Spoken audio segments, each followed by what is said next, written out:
ما تبكوش يا أسود الأطلس، ما تبكوش. الدمع أديالي علينا، احنا شفنا الرجولة في كل خطوة خطتها رجلينا.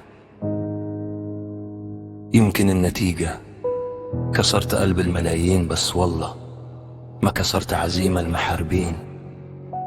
يا أسود الأطلس انتم فخر لكل العرب اللي قاتل للنهاية، عمره ما يعرف الهرب.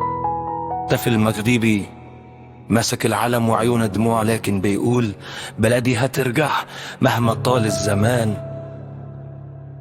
اليوم وجع وبكرة فرحة بإذن الله، والتاريخ يكتب إن الأسود ما بعتش رايتها.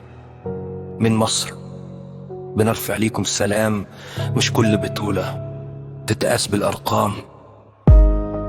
اللي لعب بقلبه كسب احترام الشعوب، وده أغلى من 1000 كأس مكتوب. تشيأس بالحلم هيقوم من جديد، لأن الأسود ما تعرفش غير المجد الأكيد.